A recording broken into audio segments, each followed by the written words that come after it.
السلام عليكم أولاد خالتي المحترمين. ما زالت فضيحة ترامب وزوجته ميلانا متصدرة كل وسائل التواصل الاجتماعي ومحركات البحث، مش فقط بالولايات المتحدة الأمريكية بل بكل دول العالم. والسبب بسيط، لأنه هي أكبر سقطة أخلاقية بتضرب مسيرة ترامب، ومش فضيحة عادية ولا خبر عابر. هاي المرة انكسرت الكثير من الخطوط الحمراء. القصة ما عادت علاقات اجتماعية مثل قبل، لأنه قبل هيك كل ما ينذكر اسم ترامب مع موضوع إبستين يطلع يقول لك يا عمي عرفته اجتماعيا مثله مثل غيره.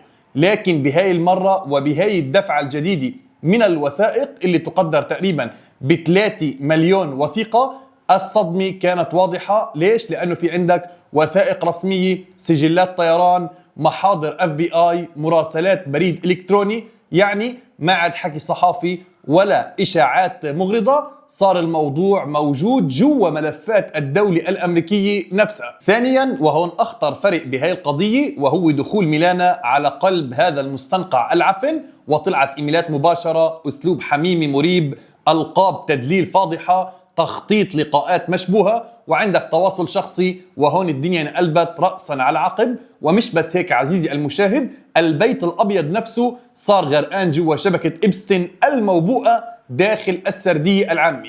وما عاد الموضوع فقط محصور بشخص ترامب لحاله. وهون بنوصل للنقطة الأخطر، القصة صارت مؤسسية مش شخصية. الفضيحة ما عادت خيانة أو علاقات أو سلوك خاص، صارت قضية دولة غارقة بالانحطاط بكل معنى الكلمة. ليش عم بنقول هيك عزيزي المشاهد؟ لأنه بكل بساطة الوثائق صدرت عن وزارة العدل الأمريكية نفسها، وفي كلام مباشر عن ابتزاز رخيص، مواد مخفية، حذف صور مخلة، تقييد نشر. يعني الاتهام اللي عم بيتم تداوله اليوم هو انه الرئيس استخدم سلطته ليخفي بلوي واسماء بتخصه شخصيا، وهون الخطر الحقيقي.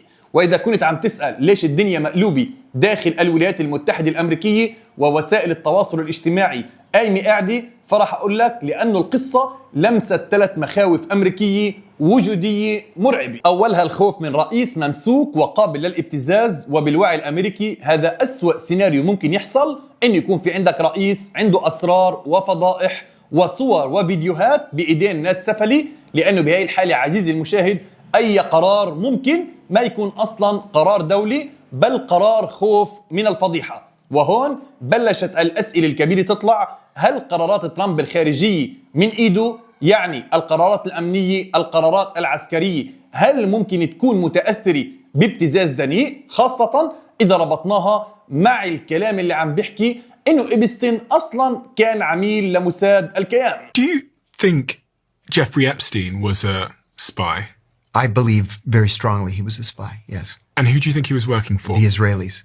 I'm confident it was the Israelis. وهذا السؤال لحاله كفيل يولع الشارع الأمريكي. وعلى هذا الأساس الحكي عن عزل ترامب ما عم بيطلع فجأة من فراغ، بل نتيجة منطقية لمسار كامل من الفساد. لأنه فكرة العزل هون ما عم تنطرح كعقوبة أخلاقية بل كإجراء وقائي من رئيس أصلا ممسوك بصوره وفيديوهاته وسقطاته.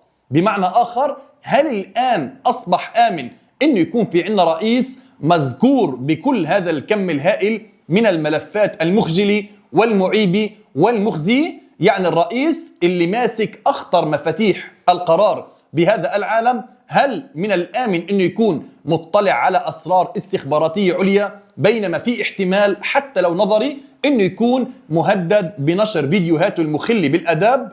لهيك عزيزي المشاهد، الناس اللي ما بتحب الديمقراطيين وحتى بعض الجمهوريين صاروا يحكوا بلغة مختلفة تماما. والبعض الآن عم بيقول يمكن ما نقدر نعزله، بس لازم نقيد سلطته، لازم نراقبه، لازم نمنعه من الوصول إلى ملفات حساسة داخل الدولة. وهم بلش يظهر مصطلح جديد داخل وسائل الإعلام، وهو شل الحكم بدل إسقاط الحكم، عشان ريحة العفن ما تفوح أكثر وأكثر. وفي عندك أيضا مخاوف جدية من ملف مارالاجو، واللي شكل صدمة أخلاقية بتهز البدن لما ينقال إنه في ضحية قاصر تم اصطيادها وتجنيدها من قلب هذا المكان. والناس الآن عزيزي المشاهد ما عم تسأل هل ترامب اغتصب، الناس عم تسأل كيف صار الاتجار بالبشر والدعارة بقلب بيته وبقلب ناديه. وهون الأمريكي العادي بلش يفقد ثقته بالمال وبالسلطة وبالنخبة الحاكمة كلياتها. وأيضا في عندك نقطة أخطر من كل اللي تم ذكره، وهو قضية حذف الصور، ويمكن هاي أخطر نقطة بكل الملف، لأنه الأمريكي ممكن يتحمل فضيحة أخلاقية، ممكن يتحمل أي شيء، بس ما بيقدر يتحمل إنه الدولة الأمريكية نفسها تمسح أدلة دامغة. لما تنحذف صور من موقع رسمي بدون تفسير مقنع، السؤال بصير تلقائي: شو اللي أخطر وأبشع من الصور حتى ينحذف؟ وهون عم تطلع نظرية واحدة بكل مكان، وهي إنه المستور أدهى وأمر. وفوق كل هذا في عندك نقطة ما لازم تنفهم بسياقة، وهي إنه خطورة الملف مش بس بمحتواه بل بطريقة التعامل الملتوية معه، لأنه الإفراج عن ملايين الصفحات مع حجب ملايين ثانية خلق قناعة عند كل الناس وخاصة الأمريكيين إنه الحقيقة عم تنزل بالتقسيط عشان الناس أصلا ما تصاب بالغثيان من البشاعة مرة واحدة، وإنه الدولة نفسها عم تتحكم بإيقاع الصدمة، شو يطلع هلأ وشو ينترك لبعدين من كل هذا الوحل الكندرائي. وهذا الشيء عزيزي المشاهد زاد الشك أكثر وأكثر بدل ما يخفيه. الأمريكي اليوم حاسس إنه مش عم بيشوف الصورة كاملة، بل نسخة مفلترة من كل هذا الفجور الكبير والكندرائي. وهون الخوف الحقيقي: إذا الحقيقة الكاملة بتسقط هيبة أسماء كبيرة، فهل أصلا رح يسمحوا إن تطلع كل الوثائق إلى العلن؟ وهون بنوصل أيضا للنقطة اللي خلت كل هذا الملف ينفجر، لأنه كل اللي انذكر الآن عزيزي المشاهد ما عاد مجرد تفاصيل، بل صورة واحدة متكاملة من الرذيلة اللي عم تتشكل قدام الرأي العام الأمريكي. صورة بتقول إنه القضية مش حادثة معزولة، بل شبكة طويلة ممتدة ومعقدة ومقرفة وبشعة، ضاربة بكل جذور السلطة والإعلام والمال والسياسي والجمال الرخيص وأيضا النفوذ المشبوه. والأمريكي العادي اليوم عم بقرأ كل هاي الملفات بعين القاضي، عم بقرأها أيضا بعين المواطن المصدوم، واللي عم بيسأل إذا كل هذا القرف أصلا كان معروف ومسجل داخل أجهزة الدولة نفسها، ليش سكتوا على كل هذا العهر المخزي؟ وليش طلع أصلا الآن؟ وليش بهذا التوقيت بالذات؟ ومن هون بلشت تطلع أسئلة المحللين وتقول يا جماعة مش شو صار أصلا، مين كان يعرف بهذا الانحطاط ومين كان ساكت ومين حمى مين؟ لأنه مجرد وجود كل هذا الكم الكبير من هاي الوثائق العفنة داخل أدراج الدولة ومحاضر FBI وأيضا مراسلات يعني المحققين بدون محاسبة حقيقية لسنوات طويلة، خلق شعور إنه في طبقة الآن محمية وموجودة فوق الشبهات. والآن بعد الصحف عم تكتب إنه يا جماعة صرنا مثل دول العالم الثالث اللي نحن بنتنمر عليها، وإنه العدالة عندنا موجودة حاليا عم بتوقف عند حدود معينة، ولما توصل للأسماء الكبيرة الغرقانة بكل هذا القرف بتتجمد بهذا المنطق.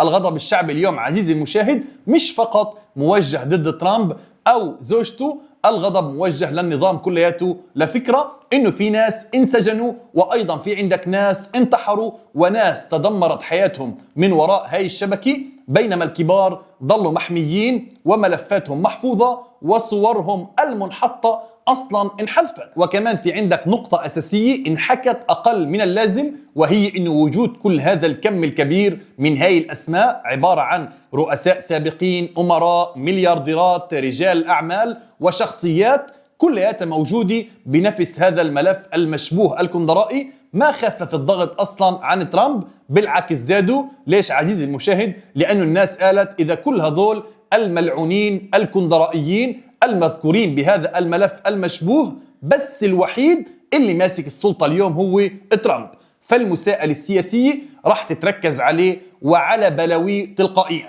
وبهذا المناخ المسموم عزيزي المشاهد الرئاسة نفسها صارت عبء عليه، وصارت عبء على أي خبر جديد وأي وثيقة وأي صورة عم تنحذف الآن عم تنفهم تلقائيا كجزء من معركة أكبر على بقائه السياسي المبهدل. وبنفس الوقت أيضا إخفاء ميلانا، يعني الآن ميلانا مختفية كليا عن الساحة ومش عم بتعلق ولا عم بترد على أسئلة الصحفيين حول وجوده بهذا الملف المخزي زاد البنزين على النار، لأنه السكوت بهيك لحظات مريبة ما عم بنفهم كهدوء، بل عم بنفهم كخوف من الفيديوهات والصور والفضائح اللي لسه ما طلعت، وكل يوم عم بمر بدون ظهور بدون تعليق عم بيزيد التكهنات، وأيضا عم بخلي الناس تربط بين الإيميلات القديمة وموضوع الشنطة السوداء المريبة والفيديوهات غير المنشورة، وكأنه في شيء أبشع، مش وكأنه، هو فعلا في شيء أبشع بكثير من اللي قرأناه واللي شفناه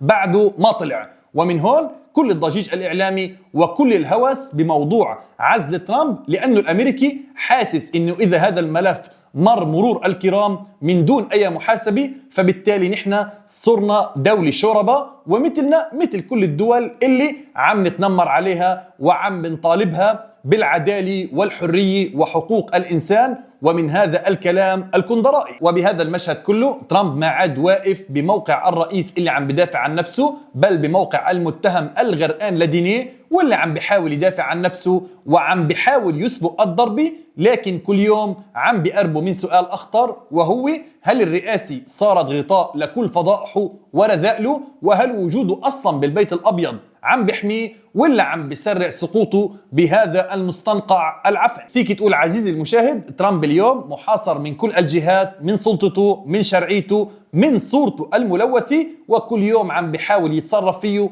كأنه الموضوع روتين وعادي ولا كأنه صاير فيه شيء. كل ما ترسخت الفكرة إنه المشكلة مش بالملف، المشكلة فيه هو وبقذارته وبتاريخه العفن.